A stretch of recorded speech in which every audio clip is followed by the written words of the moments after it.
Hello everyone, welcome to my kitchen.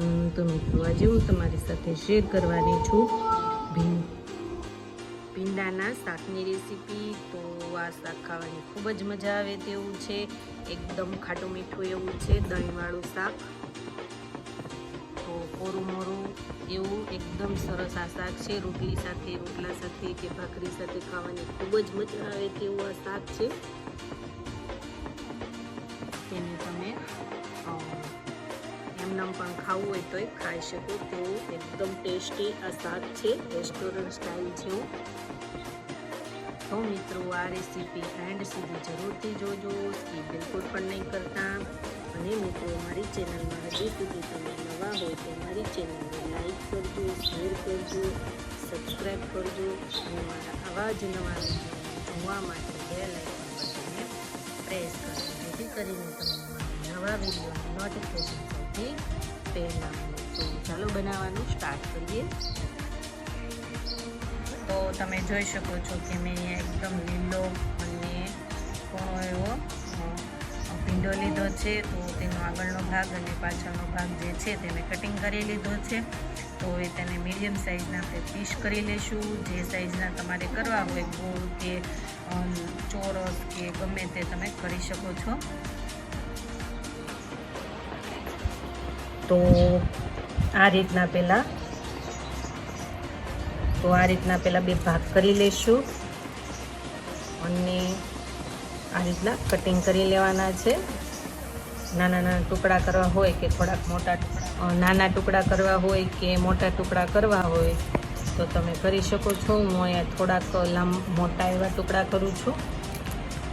કાંઈ પણ જે ખરાબ ભાગ હોય તે આપણે ચેક કરતા જઈશું અને આ રીતના ભાગ કરી લઈશું.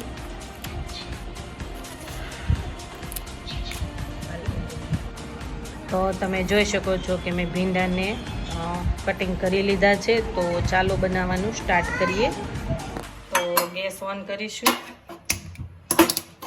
બાઉલ મૂકીશું, 5 ટેબલ સ્પૂન જેટલું તેલ એડ કરીશું. ભીંડાના શાકમાં થોડુંક વધારે તેલ હોય તો વધારે ટેસ્ટ આવે છે. તો આપણું જે તેલ છે તે આવી ગયું છે. તો 1 ટેબલ સ્પૂન હિંગ એડ કરીશું, 1 ટેબલ સ્પૂન હળદર પાવડર એડ કરીશું. તો આપણે જે ભીંડો લીધેલો છે તે એડ કરીશું. તો મિક્સ કરી લઈશું.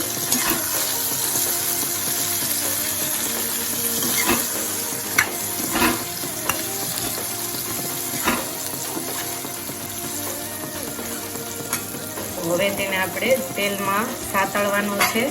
એકદમ ભીંડામાંથી ચીકાશ છે તે જતી રહે ત્યાં સુધી રહેવા દઈશું. તો આ રીતના વચ્ચે વચ્ચે હલાવતા રહીશું, જેથી કરીને એક પણ સિંગમાં ક્યાંય ચીકાશ ન રહે. મેં અહીંયા ખાંડેલી ચટણી લીધેલી છે, 2 ટેબલ સ્પૂન જેટલી તે એડ કરીશું.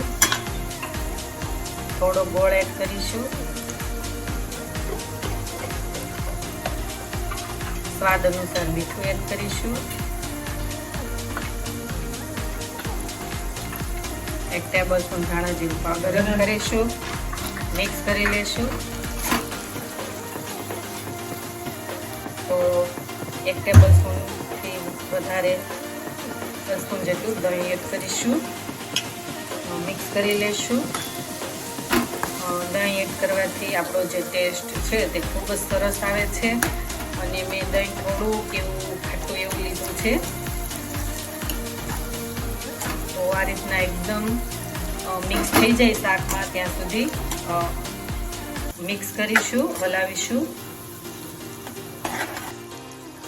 તો હવે તેને આપણે 5 મિનિટ સુધી રહેવા દેવાનું છે, જેથી કરીને આપણું જે દહીં ને જે લસણવાળી ચટણી છે તે એકદમ એકરસ થઈ જાય શાકમાં. તો હવે આપણી જે 5 મિનિટ થઈ ગઈ છે. તમે જોઈ શકો છો કે આપણું જે શાક છે તે એકદમ સરસ બનીને રેડી થઈ ગયું છે. તો હવે ગેસ ઓફ કરી અને એક બાઉલમાં આપણે ટ્રાન્સફર કરી લઈશું. તો એક બાઉલ લઈશું. તો તેમાં આપણે જે શાક બનાવેલું છે તે એડ કરીશું.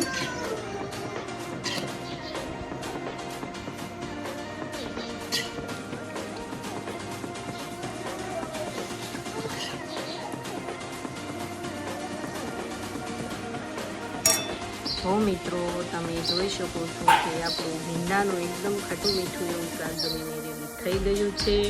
તો આ શાક ખાવાની ખૂબ જ મજા આવે તેવું છે, એકદમ ટેસ્ટી એવું આ શાક છે. તો મિત્રો આ રેસીપી ઘરે બનાવવાની એકવાર જરૂર ટ્રાય કરજો, ખૂબ જ ટેસ્ટી અને સ્વાદિષ્ટ એવી લાગશે. તો મિત્રો હવે આપણે નવા વિડીયો સાથે ફરી મળીશું. Thank you for watching.